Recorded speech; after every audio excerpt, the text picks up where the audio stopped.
Assalamualaikum warahmatullahi wabarakatuh.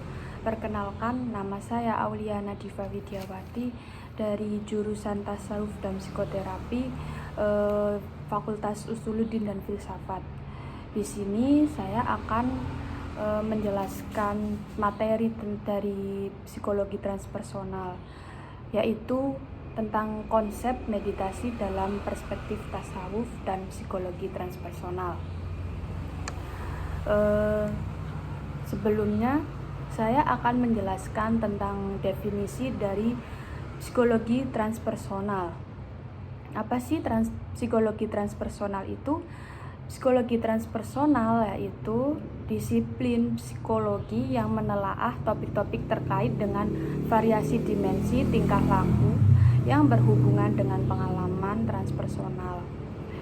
Psikologi transpersonal secara khusus memberikan perhatian kepada studi ilmiah yang empiris dan kepada implementasi yang bertanggung jawab dari penemuan-penemuan yang relevan bagi pengaktualisasi diri, transendensi diri, kesadaran kosmis, dan juga fenomena-fenomena transendental yang terjadi pada atau yang dialami oleh perorangan atau sekelompok orang. Dalam kajian psikologi transpersonal disebutkan bahwa potensi tertinggi dari individu terdapat pada dunia spiritual yang bersifat non-fisik. Hal ini ditunjukkan dengan berbagai pengalaman seperti kemampuan melihat masa depan, pengalaman mistis, perkembangan spiritual, pengalaman puncak, meditasi, dan berbagai macam kajian yang bersifat parapsikologi atau metafisik. Nah, sekarang saya akan menjelaskan tentang pengertian meditasi itu sendiri. Apa sih meditasi itu?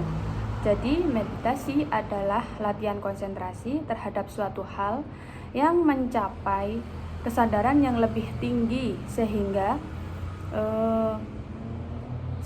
individu dapat merasa lebih positif, yang pada akhirnya memperbaiki kondisi tubuh, memberikan kenyamanan secara psikologis, dan menurunkan tingkat stres pada individu. Serta ada fungsi dan tujuan dari meditasi itu sendiri, yaitu membantu manusia untuk dapat belajar memahami fenomena secara tepat sehingga dapat menghilangkan fantasi pikiran yang sering memberikan pandangan yang salah mengenai realitas. Adapun juga manfaat dari meditasi itu sendiri, yaitu dapat mempunyai pikiran yang selalu positif yang mendorong seseorang untuk bertambah taat dalam beribadah atau rajin dalam beribadah. Selain pikiran, hati juga menjadi tenang, lega, dan damai. Terus banyak cara yang dilakukan untuk bermeditasi. Sebagian besar orang melaksanakan meditasi dengan posisi duduk di lantai dan kaki bersila. Secara tradisional bahwa dianjurkan untuk duduk dengan posisi Padmasana atau posisi bunga teratai. Dalam posisi ini, kaki kanan diletakkan di atas paha kiri dan kaki kiri diletakkan di atas paha kanan. Jika seseorang itu merasa kayak nggak bisa melakukan kayak posisi bunga teratai ini, bisa bermeditasi dilakukan secara duduk di atas kursi atau berdiri. Serileks mungkin seseorang atau individu ini melakukan meditasi. Selanjutnya, pada tahap awal latihan meditasi dibutuhkan secara stimulus yang sering disebut dengan objek meditasi. Ada beberapa jenis meditasi dengan menggunakan objek tertentu, yaitu meditasi dengan menghitung pernapasan. Menurut Leshan, menyarankan untuk menghitung dari 1 sampai 4 sampai kemudian diulang-ulang kembali seperti itu. Adapun juga teknik dari Zen meditation sama seperti kayak yang dinyatakan sama lesan ini tadi, tapi sedikit berbeda. Jika tadi menghitungnya 1 sampai 4 dan kalau ini teknik ini menggunakan perhitungan 1 sampai 10 seperti itu. Jadi di sini menarik napas sekali dan kemudian mengeluarkan termasuk dalam hitungan 1 dan seterusnya. Jadi tujuan utama dalam meditasi ini yaitu memperhatikan hitungan itu sendiri, bukan menghitung, memperhatikan hitungan. Terus yang kedua ada meditasi pernapasan. Kalau meditasi pernapasan ini pusat perhatian diarahkan pada kegiatan pernapasan itu sendiri, bukan untuk menghitung. Jadi beda seperti kayak yang tadi meditasi dengan menghitung pernapasan. Kalau meditasi pernapasan ini lebih diarahkan, memusatkan perhatiannya, titik fokusnya yaitu seperti keluar masuknya udara lewat hidung. Jadi pusat perhatiannya adalah keluar masuknya udara lewat hidung tersebut. Selanjutnya ada meditasi suara. Meditasi suara,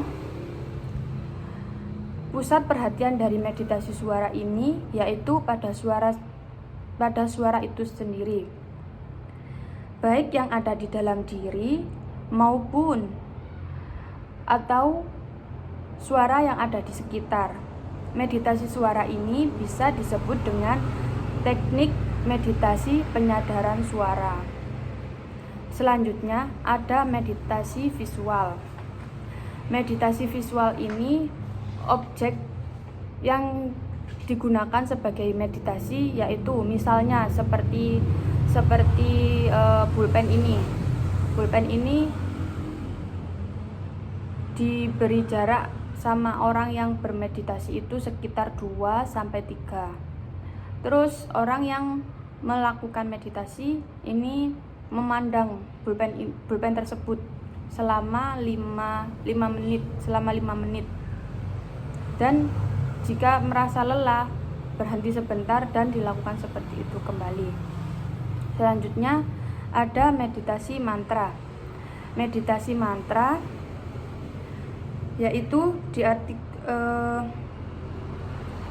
biasanya memang lebih baik digunakan kalau mengikuti satu ajaran agama saja. Misalnya seperti kalau dalam Islam seperti zikir, terus wirid gitu. Kalau agama lain ya pasti ada meditasi itu sendiri seperti apa. Seperti dengan kata-kata kalau Islam pasti mengatakan meditasinya seperti menyebut nama-nama Allah, menyebut Asmaul Husna kayak gitu. Kalau di agama lain contohnya kalau Kristen pasti menyebutkan kayak haleluya. Kalau dalam Hindu pasti kayak menyebut om apa gitu. Terus selanjutnya ada meditasi dalam Islam.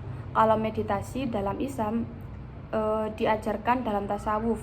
Ada beberapa kegiatan spiritual yang dapat dikategorikan sebagai meditasi dalam tasawuf, yaitu ada muraqabah, muhasabah, wirid, tafakur, zikir, doa, uzlah, dan iktikaf.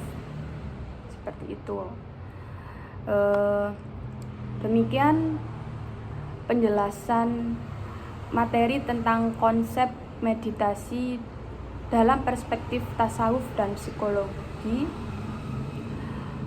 Apabila ada kata-kata yang kurang berkenan dari saya mohon maaf.